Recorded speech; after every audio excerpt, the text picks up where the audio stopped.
यहाँ पे मैंने कुछ लिख दिया इसमें और सेव का बटन प्रेस किया तो ये देखें ये डाटा आ गया।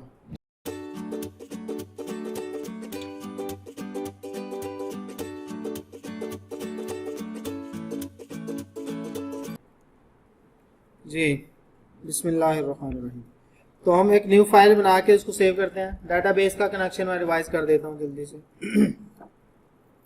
देखिए न्यू फाइल बनाई और कंट्रोल एस से सेव, पता जी। और इसका मैं नाम रख रहा हूँ डाटाबेस, ठीक है, .php। अब इसमें हमने क्या क्या लिखना है, PHP स्टार्ट एंड क्लोज करनी है। नजर आ रहा, यही है ना PHP का सिंटैक्स कि इस तरह स्टार्ट होती है ये पहली लाइन में और लास्ट वाली लाइन में ये क्लोज होगी। PHP जब भी लिखनी है तो इसी तरह लिखनी है। PHP का कोई भी फंक्शन हो, कोई भी कोड। तो डेटाबेस का कनेक्शन अगर आपने बनाना है, ठीक है, तो आपको क्या फंक्शन यूज करना पड़ता है बताएं जी। माई SQLi अंडरस्कोर कनेक्ट, ये फंक्शन है। फंक्शन की अलामत उसके बाद 2 ब्रैकेटें लगती है, ठीक है, और लास्ट में ये लगा। अब ये देखें जी, इसके अभी थोड़ी देर पहले वो हिंट दे रहा था कि इसमें 4 पैरामीटर होने हैं। वैसे भी मैंने आपको बताए हुए। तो पहला पैरामीटर क्या होगा आपका, लोकल होस्ट,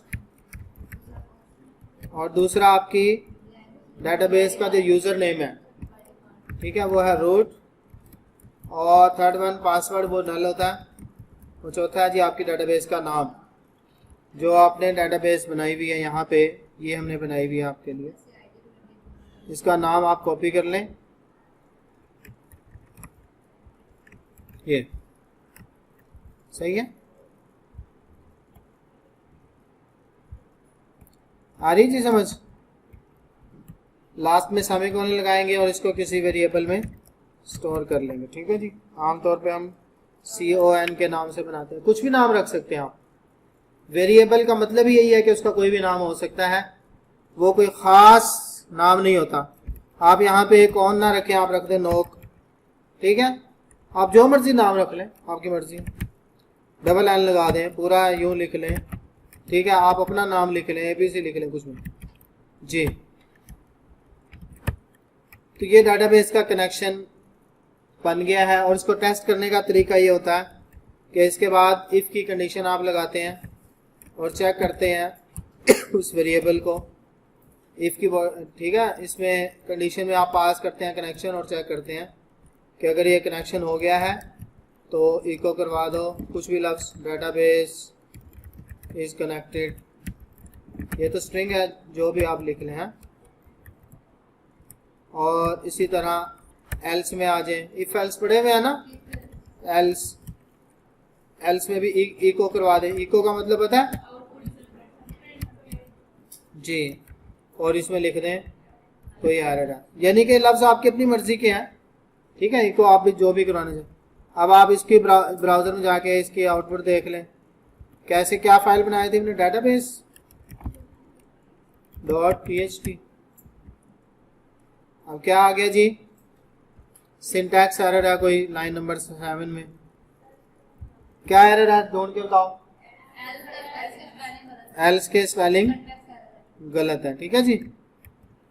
अभी देखते हैं तो क्या मैसेज लिखा हुआ आया, डाटाबेस इज कनेक्टेड, यानी कि ऊपर वाली लाइन चली है, इफ चला है, एल्स नहीं चला। तो अब देखें ये मैंने ये मिटा दिया तो मैसेज यही आएगा। जो भी आप लिखेंगे, आपकी मर्जी है, जो मर्जी लिख लो, ठीक है। यहाँ पे लिख दो इस तरह का कोई लफ्ज लिख दो, मतलब कुछ भी लिख सकते हैं कि अगर ये इफ चलता है तो ये वाला लफ्ज लिखा जाए, अगर नहीं चलता तो ये लिख, ठीक है। अभी एरर कब आएगा, अगर कोई आप चीज़ गलत लिख देते हैं। अब मैंने नाम गलत कर दिया डेटाबेस का, तो ये देखो लास्ट में ये एरर भी लिखा हुआ आ रहा है, बता रहे हैं कि MySQLi कनेक्ट जो है ना अननोन डाटाबेस है जो आपने ये पास किया है, इसमें 202, इसमें 0 भी लगाना है हमने, तो ये ठीक है। समझ आ रही भाई। अगर कोई आप गलती करते हैं तो इधर लिखा गया 22 है। सही है। तो ये थी जी पिछली क्लास का काम। और नेक्स्ट हम क्या करना था, हमने इंसर्शन आपको सिखाई थी। हाय हाय हाय,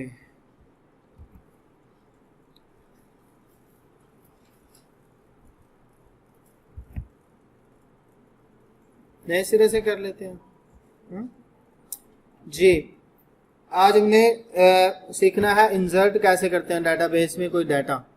समझ रहे हैं, डाटाबेस में इंसर्शन। लास्ट टाइम मैंने ये टेबल करवाया था यूजर्स का। हाँ, आज मैं एक नया टेबल बना के सिखाऊंगा आपको।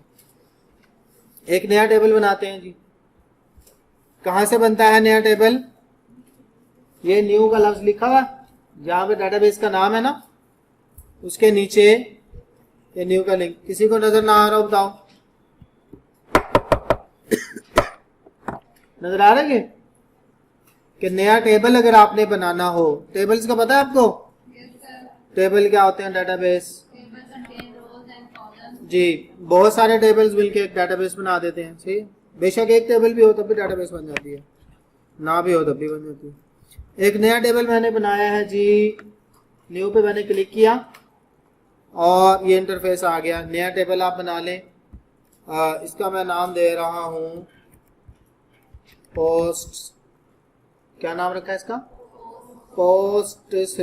ठीक है, एस भी लगा हुआ। मैंने आपको रूल बताया था या नहीं बताया होगा शायद, कि जब भी टेबल का नाम रखना है तो वो नाउन रखना है और प्लूरल रखना है, जमा। इस्म और जमा, नाम और जमा का लफ्ज वाहिद नहीं रखना, सिंगुलर नहीं रखना, प्लूरल होना चाहिए। टेबल का नाम एक तो नाउन हो और दूसरा क्या हो? प्लूरल हो, सिंगुलर ना हो, वर्ब ना हो। तो बात समझ आ रही है?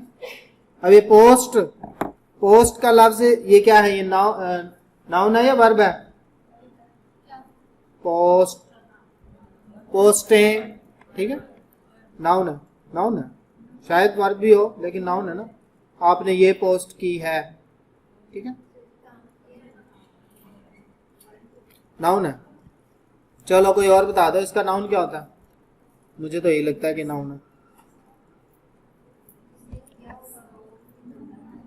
हम कंसीडर करते हैं कि ये नाउन ही है भाई, मुझे इसका नाउन और नहीं आता, इसके साथ एस लगा दी। ठीक है, टेबल बनाना सीख लो। तो ये टेबल का सबसे पहले आपने नाम रख देना। उसके बाद ये कॉलम्स में सबसे पहले आपने मेरी बात याद रखनी है कि पहले कॉलम का नाम आप क्या रखेंगे? आईडी। और ये प्राइमरी की होनी चाहिए। और वो कैसे बनती है? जब आप इसको थोड़ा सा स्क्रॉल करके इधर लेके जाएंगे ना, ये नीचे से पकड़ा इसको, समझ आ रही है? ठीक है, तो यहां पे एक लफ्ज लिखा हुआ होगा AI, ऑटो इंक्रीमेंट। तो जब इस पे क्लिक किया तो साथ में प्राइमरी की भी बन गया। ठीक है, अच्छा वापस आ जाओ, इधर घुमा के इसको। अच्छा, और इसमें क्या जी, एक और कॉलम हम बना लेते हैं टाइटल के नाम से। या इसको मैं कहता हूं पोस्ट अंडरस्कोर टाइटल।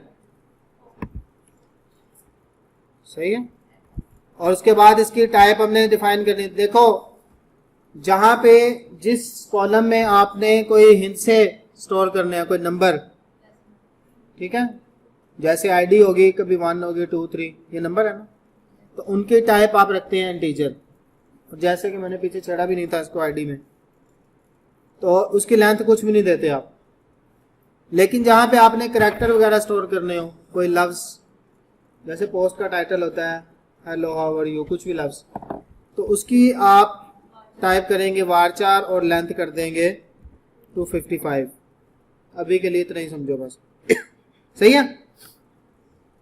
और पोस्ट में क्या होता है? डिस्क्रिप्शन होती है। तो मैं एक और कॉलम बना रहा हूं पोस्ट डिस्क्रिप्शन के नाम से, और उसकी टाइप भी varchar और लेंथ 255। आ गई समझ? 3 कॉलम हो गए। और चौथा एक कॉलम बना रहा हूं, इसका मैं नाम रख रहा हूं क्रिएटेड एट, और इसकी टाइप मैंने रखनी है डेट टाइम। ये यहाँ से ड्रॉप डाउन में सारी मौजूद होती हैं। ये मैं अपने पल्ले से नहीं डाल रहा कोई, इसी में लिखी हुई। और इसकी लेंथ नहीं देनी है आपने।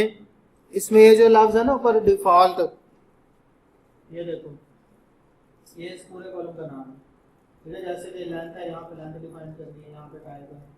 तो डिफॉल्ट में आपने क्या करना है, करंट टाइम स्टैम्प पे क्लिक कर देना। तो इसका मतलब ये होगा कि इसमें ऑटोमेटिक डेट आ जाएगी, आपको सेव कराने की जरूरत नहीं होगी। 4 कॉलम बनाए जी मैंने इस टेबल में। सबसे पहले आईडी, टाइप उसको नहीं छेड़ा, उसकी टाइप इंटीजर ही है। और फिर क्या कर दिया, उसको ऑटो इंक्रीमेंट किया तो वो प्राइमरी की भी बन गई। दूसरा कॉलम क्या बनाया, पोस्ट टाइटल, उसकी टाइप क्या दे दी, var4 और लेंथ 255, ठीक है। और फिर तीसरा कॉलम क्या बनाया, पोस्ट डिस्क्रिप्शन, टाइप उसकी क्या कर दी, var4 और लेंथ 255। और चौथा column created at. Created at का मतलब कि ये रिकॉर्ड किस वक्त क्रिएट हुआ था, ठीक है। तो इसकी टाइप क्या होगी, डे टाइम।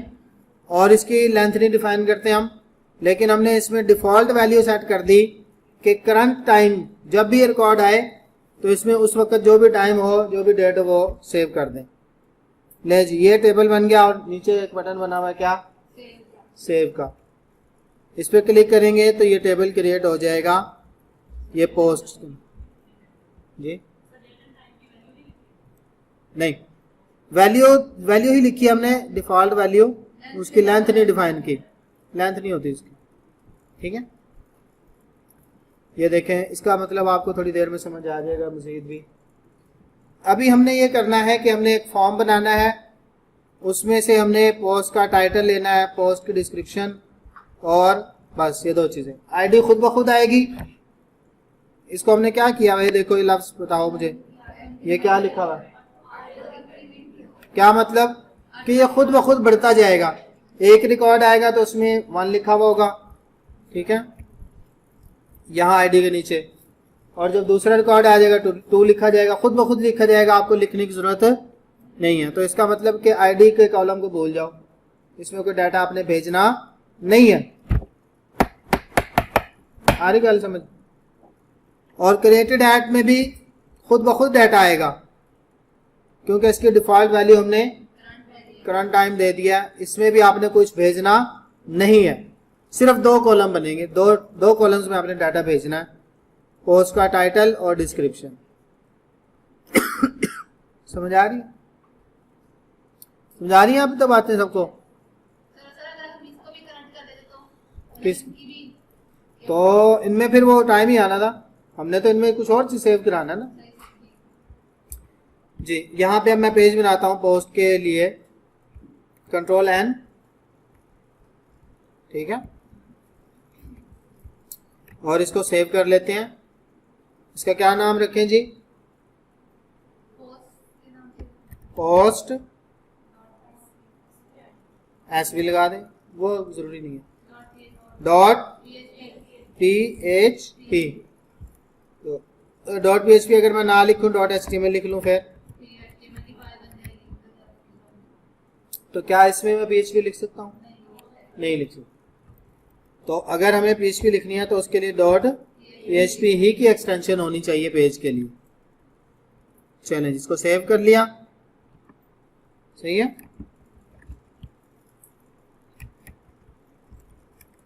इसका मैं टाइटल दे रहा हूं पोस्ट और H1।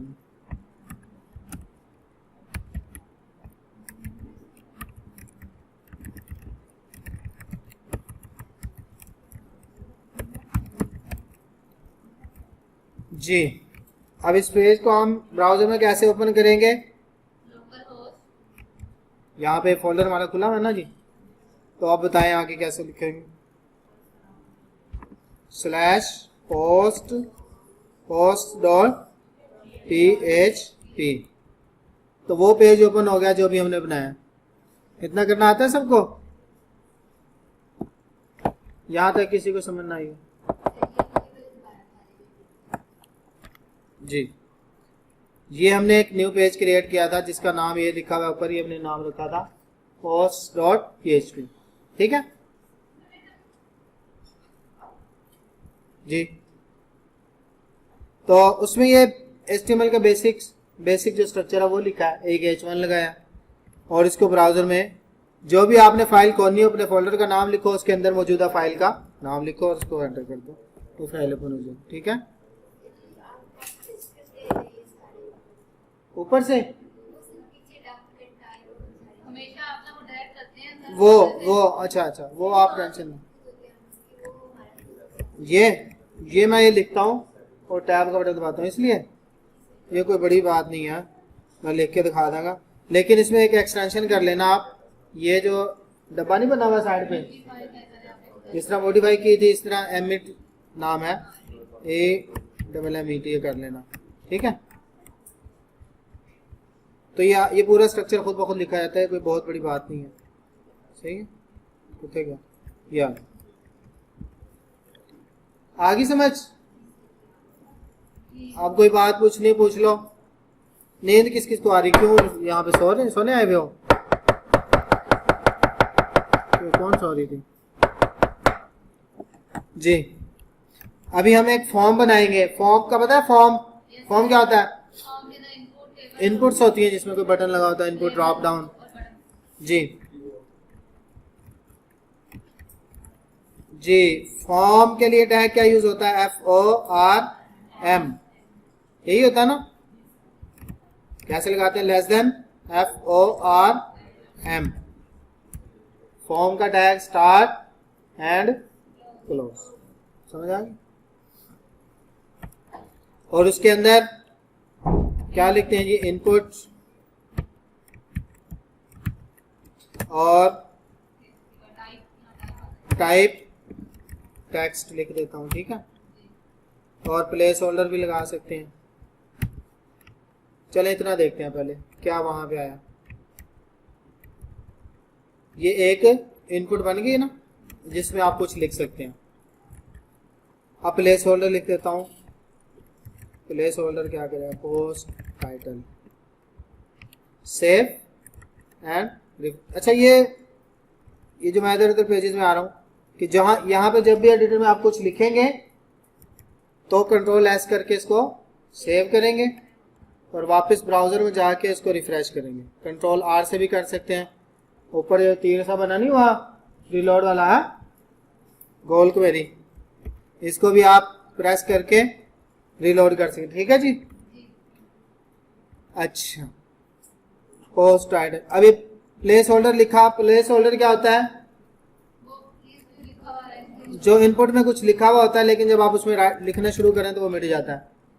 सही है, जैसे वो पुरने नहीं होते तख्ती पे पुरने, पता नहीं आप वो लफ्ज है ये। अच्छा, इसके लिए आप अलग से लेबल भी लगा सकते हैं, ऐसे करके जो हमेशा लिखा रहेगा वो नहीं मिटेगा। ठीक है, अब इसको सेव करके चेक करते हैं। ये स्टार्ट में लिखा गया, ये लेबल है। ठीक है, जो अंदर लिखा हुआ है ना ये प्लेस होल्डर है, जब आप इसमें कुछ टाइप करना शुरू करेंगे वो मिट जाएगा। समझ? अच्छा, तो हमें पोस्ट का टाइटल चाहिए और क्या चाहिए, डिस्क्रिप्शन, वो भी बनाते हैं जी। एक हमें चाहिए पोस्ट के लिए डिस्क्रिप्शन बॉक्स। पोस्ट जैसे आप फेसबुक पे करते हैं ना, या कहीं और किसी और चीज का सोच लो, उस पर आप एक टाइटल दें और नीचे कुछ लिख दें, ठीक है, कोई भी डिस्क्रिप्शन। तो यहाँ पे अब मैं एक और इनपुट लगाता हूँ। ठीक है, और उसका प्लेस होल्डर मसले में ले देता हूँ post description, save and refresh. तो ये एक वो इनपुट आएगी जहाँ पे हम तो डिस्क्रिप्शन लिखेंगे। सही है, लेकिन ये मैंने सेम वही लगा दी इनपुट आपको दिखाने के लिए, ऐसे होते नहीं है। जब डिस्क्रिप्शन लिखनी हो आपने, जहाँ पे कोई लफ्ज ज़्यादा लिखने हो, लाइक पूरे पूरे पैराग्राफ्स लिखने हो, तो वहाँ पे इनपुट का टैग नहीं होता, वहाँ पे टेक्स्ट एरिया होता है। टेक्स्ट एरिया लगाया, अब इसको चेक करें क्या है ये। पता है इसका? ये देखो, ये बड़ा सारा बॉक्स नहीं होता जो,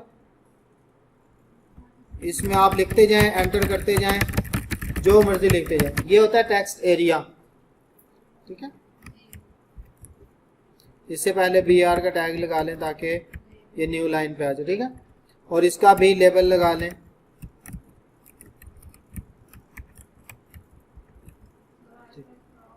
नहीं, ये वही काम है जो भी किया है, आप साथ साथ नोट ना करें, वीडियो क्यों बनवा रही है फिर आप? हाँ, घर जाके टाइम नहीं मिलता देखने का, फिर मैं इसको बंद कर देता हूँ। आप साथ यहाँ पे सीखा करें ना, फिर ये लिखने में से आपका वक्त ज़्यादा था जी। अब ये देखें, यहाँ तक मुझे बताएं जी, क्या नहीं समझ आई आपको? कोई मुश्किल चीज़ है ये हमने एक सिर्फ HTML का फॉर्म अभी तक बनाया, जिसमें हमने क्या किया जी, एक फॉर्म का टैग लगाया, उसके अंदर एक लेबल और एक इनपुट, फिर लेबल और एक इनपुट। लेकिन ये वाली इनपुट कौन सी है? टेक्स्ट एरिया, ये बड़े वाली। समझ आ रही? हाँ, ये वाला जी, ये देखें, ये जो लिखा हुआ ना, ये लेबल का टैग है। इसको मैं इस तरह करके तो आपको दिखाता हूँ। यहाँ पे अब टाइटल लिखा हुआ आ गया, सही है। जब तक आप प्रैक्टिस नहीं करेंगे, आपके बहुत सारे सवाल रहेंगे ज़हन में, बहुत ज़्यादा। आप कहोगे पता नहीं क्या हो रहा है। प्रैक्टिस करना बहुत ज़्यादा ज़रूरी है, अशद। चलो, अब हमें यहाँ पे क्या चाहिए? एक बटन लगाना चाहिए कि उस बटन पे जब हम क्लिक करें तो जो कुछ इसमें हमने लिखा हो वो डेटाबेस में चला जाए। तो वो क्या होगा? बटन। ठीक है, और इसके अंदर मैं लिख देता हूँ सेव। एक बटन लिखा हुआ आ गया, आ रही समझ? इसी तरह होता है ना जी। अब मैं यहाँ पे कुछ लिखूँ, टाइटल, सही है जी, और यहाँ पे कोई इसकी डिस्क्रिप्शन लिखूँ और इस बटन पे प्रेस करूँ तो ये डाटाबेस में डाटा इस टेबल में जो हमने बनाया था पोस्ट वाला, इसमें आना चाहिए। आ रही समझ? तो इसके लिए PHP का कोड, वो जो क्यूरी हमने इंसर्ट वाली सीखी थी, वो आएगी काम। ठीक है,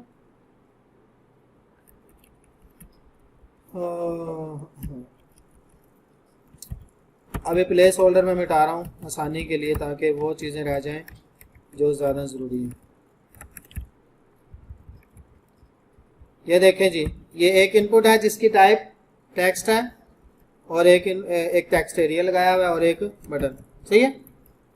तो जो भी इनपुट आप लगाए उसका नाम देना ज़रूरी है।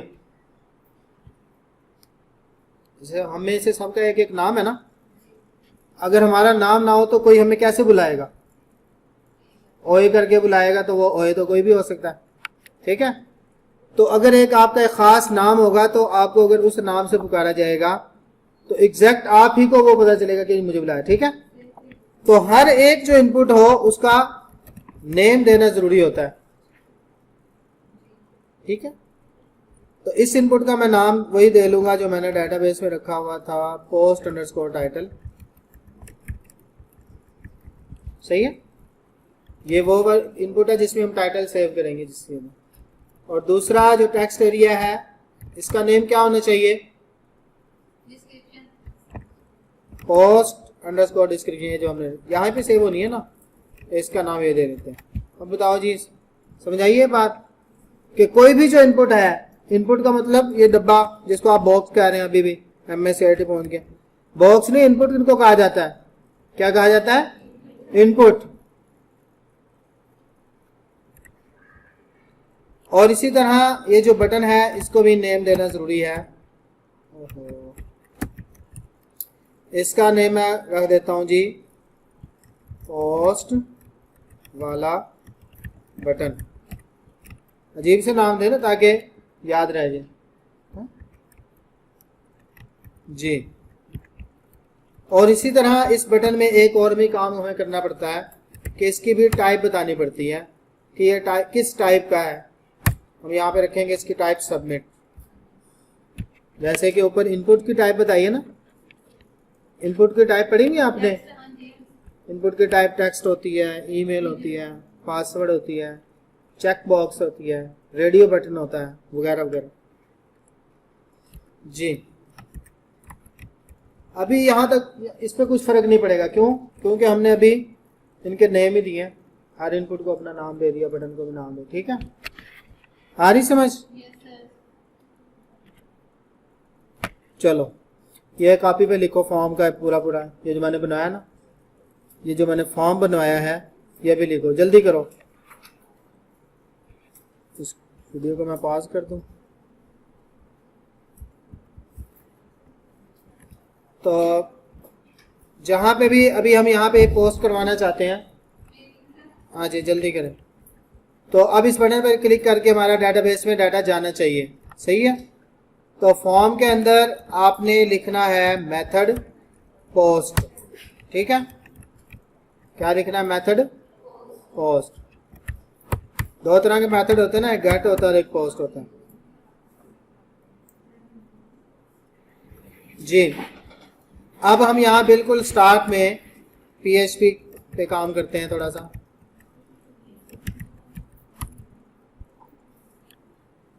यहाँ पे आप क्या करेंगे, एक तो जब भी डेटाबेस वगैरह से काम करना होगा तो आपको डेटाबेस का कनेक्शन चाहिए होगा, तो वो हम यहाँ पे इंक्लूड कर लेंगे। ठीक है, जो हमने डेटाबेस की फाइल अपनी बनाई है उसका क्या नाम रखा है? यहाँ पे जो बनाई है इसका नाम क्या है? database.php। ये जो फाइल बनाई है, इस फाइल के अंदर कनेक्शन पड़ा हुआ है, सही है। इस फाइल के अंदर कनेक्शन है, डेटाबेस का कनेक्शन हम बताते हैं। और दूसरा, जब हमने ये इंसर्ट करना है डाटा, तो आपको यहाँ पे लिखना होगा इफ इज सेट, और उसका ये एक फंक्शन बनाना है। ठीक है, इस सेट का एक फंक्शन होता है, तो जो करें, और इसको आप बंद करते हैं इफ के अंदर, इफ की ब्रैकेट स्टार्ट और क्लोज। ये गौर से देखो क्या कर रहा हूं, कैसे करते हैं। इस सेट का फंक्शन है, फंक्शन का मतलब दो ब्रैकेटें उसके साथ लगेंगी, और इस सेट को आपने बंद करना है इफ के अंदर, तो ये स्टार्ट और ये क्लोज। समझ आई? अब क्या मतलब कि इफ इज सेट, और इस सेट के अंदर आपने वैल्यू पास करनी है बटन की। इसका मतलब क्या है कि अगर बटन प्रेस हुआ है तो डेटाबेस में डाटा भेज दो। ठीक है, तो इस बटन का नाम हमने रखा हुआ है सेव वाला बटन, तो हम कहेंगे कि इस सेट सेव वाला बटन, वो ये वेरिएबल होता है पोस्ट। इस तरह लिखना होता है कि आपने वेरिएबल एक लिखना है $_पोस्ट, और उसके बाद स्क्वायर ब्रैकेट्स, और उसके अंदर सिंगल कोट्स या डबल कोट्स लगा के उस बटन का नाम। ठीक है, और फिर ब्रैकेट्स स्टार्ट एंड क्लोज, ये इफ की ब्रैकेट्स हैं। दोबारा देखें मैंने क्या किया है, इफ लगाया एक, जी वो लगाता हूँ, ये इफ की बॉडी है, होता है ना, और ये इफ की कंडीशन यहाँ पे आएगी। इस कंडीशन में आपने पास करना है इस सेट। इस सेट भी एक फंक्शन है। ठीक है, और इस सेट के अंदर हम ये करना ही चाह रहे हैं कि हम ये चेक करना चाह रहे हैं कि अगर बटन प्रेस हुआ है तो वो बटन को हम कैसे ले सकते हैं, तो एक वेरिएबल यूज करते हैं पोस्ट। ठीक है, और उसके बाद लगती है ब्रैकेटें बड़ी, और उसके अंदर जी आमना है, बात सुनो जी, तो देखो उसके अंदर आपने ये नाम लिखना होता है जिसको आप रिसीव करना चाह रहे हैं। ठीक है, तो इसको मैं यहाँ से उठा के इस फंक्शन में पास कर दूंगा, तो इसका मतलब ये बना कि अगर ये वाला बटन प्रेस किया गया है, इस इफ का ये मतलब बना। ठीक है, तो मैं यहाँ पे अभी फिलहाल इको कर देता हूँ कि सेव वाला बटन बटन प्रेस हुआ है, ठीक है। तो यहाँ पे जाते हैं जी वापस हम और इसको प्रेस करते हैं तो लिखा हुआ आ गया, सेव वाला बटन प्रेस हुआ है। तो अभी क्योंकि हमें ज़रूरत नहीं, मैं इसको ख़त्म कर देता हूँ। असल में हमें क्या चाहिए इस बटन के प्रेस पे कि ये वाले दो डाटा चाहिए पहले, तो जो उसमें हम लिखेंगे, सही है। तो उसके रिसीव करने के लिए सेम वही काम है कि $_post और उसके अंदर उसका नाम जिसको आपने रिसीव करना है। तो इस इनपुट का नाम है पोस्ट टाइटल। ये किसका नाम है? ये इनपुट का नाम है, ये देखो ना, ये जो हमने इनपुट नहीं बनाई थी, इनके मैंने नाम भी लिखवाए थे। तो इसका नाम है पोस्ट टाइटल और इसका नाम क्या है? Post description. तो जब भी इनको हमने रिसीव करना है ना PHP में, तो इसी तरह करना है। किस तरह करना है? $_post square brackets, single quotes, double भी लगा सकते हैं, ठीक है, डबल भी लगा सकते हैं, कोई मसला नहीं। और फिर इसके अंदर उसका नाम, ये उसका नाम आ गया, सही है। सेम इसी तरह जब आपने दूसरी इनपुट कोई भी 10, 20, 50 जितनी भी हो, सबके लिए यही काम करना है, $_post और उसमें उसका नाम, सही है। और इसको आप किसी वेरिएबल में स्टोर कर लें, ये ऐसे करके आखिर में सेमीकोलन। क्या किया जी कि जो कुछ वैल्यू आ रही थी उसको एक वेरिएबल में रख लिया। क्या नाम रख दिया उसका? नेम।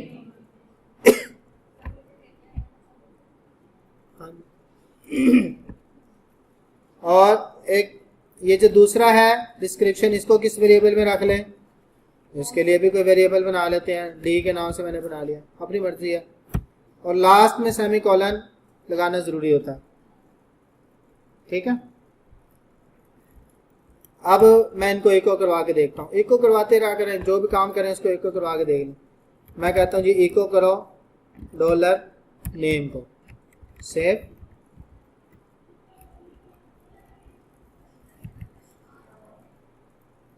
ये हुर्रा जो लिखा हुआ आ रहा है इसको खत्म किया। अच्छा, अब यहाँ पे मैं लिखता हूँ, तो जो कुछ मैंने यहाँ पे लिखा था वो ऊपर इको हो गया। ये देखो, ये मैंने वही लाइन लिखी है। इसमें इस वेरिएबल में पोस्ट का टाइटल आया था ना, तो उसको मैंने स्टोर कर लिया नेम के अंदर, इसको इको करवा दिया, ठीक है। अब मैं इको करवाता हूँ डी वाले वेरिएबल को। डी क्या चीज़ है? तो अभी यहाँ पे मैंने इस तरह लिखा और ये देखो इतनी बड़ी डिस्क्रिप्शन लिख के इस बटन पे मैंने प्रेस कर दिया, तो जो डिस्क्रिप्शन लिखी थी वो इको होगी जी। तो आप दोनों को भी इको करवा सकते हैं, आपको कोई भी नहीं रोकेगा, ठीक है। सेव करके देख लेते हैं कि यहाँ पे मैंने लिखा दिस इज़ द टाइटल और दिस इज़ द डिस्क्रिप्शन, और देखें ये दोनों चीज़ें, ये टाइटल भी आ गया और ये डिस्क्रिप्शन। तो इसका मतलब है कि जब हम बटन प्रेस करते हैं तो हमें वो डाटा मिल रहा है जो इन इनपुट्स में लिखा गया है, समझ रहे हो। तो अब आगे क्यूरी लगानी है और डाटाबेस में भेजना है। क्यूरी मैंने आपको बताई हुई है डाटाबेस में सेंड करने की। 4 तरह की क्यूरीज हैं, उनमें से सिर्फ एक लगेगी। 5 मिनट, ठीक। नहीं, अपडेट नहीं, इंसर्ट ही अलग ही। अपडेट वो होता है जो ऑलरेडी रिकॉर्ड हो उसको चेंज किया जाए। तो इंसर्ट की क्यूरी लगेगी। कौन सी क्यूरी लगेगी? इधर देखो, इंसर्ट जी। मैं क्यूरी एक वेरिएबल बना रहा हूँ क्यूरी के नाम से, और उसमें अब वो क्यूरी लिखने लगा हूँ, इंसर्ट इनटू, ऐसे ही है ना। उसके बाद क्या आता है? टेबल का नाम। टेबल का नेम हमने क्या रखा हुआ है? ये बड़ा पोस्ट, ठीक है। उसके बाद 2 ब्रैकेट, फिर आगे वैल्यूज, फिर ब्रैकेट, ऐसे ही बताया हुआ ना सिंटैक्स।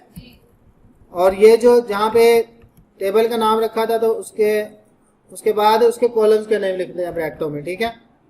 तो ये दो नाम है, post title comma post description,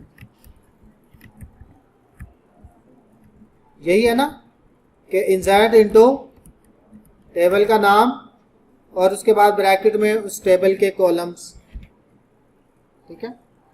फिर उसके बाद वैल्यूज का एक लफ्ज लिखना है कि भाई इन कॉलम्स में कौन सी वैल्यू भेजना चाहते हो, ठीक है। तो यहाँ पे इस तरह करके पहली वैल्यू इधर आ जाएगी, फिर कॉमा लगेगा और फिर दूसरी वैल्यू आ जाएगी। नजर आ रहा है? तो पहली वैल्यू किस में जाएगी? पोस्ट टाइटल में। यहाँ पे मैं लिख देता हूँ मसलन, ये मैं स्टैटिक भेज के देखता हूँ अभी, और सही है, सम अबाउट कॉलेज है, कुछ भी लफ्ज है। अब ये मैंने क्यूरी लिखी थी, अब इस क्यूरी को एग्जीक्यूट भी तो करना होता है ना। क्या फंक्शन बताया था मैंने आपको क्यूरी को चलाना होगा? MySQL अंडरस्कोर क्यूरी, ये फंक्शन होता है। इसके दो पैरामीटर होते हैं, पहला कनेक्शन और दूसरा क्यूरी। यही बताया था, शायद आपको याद हो। चलें जी, अब वापस हम पेज पे जाते हैं। पेज को रिफ्रेश किया,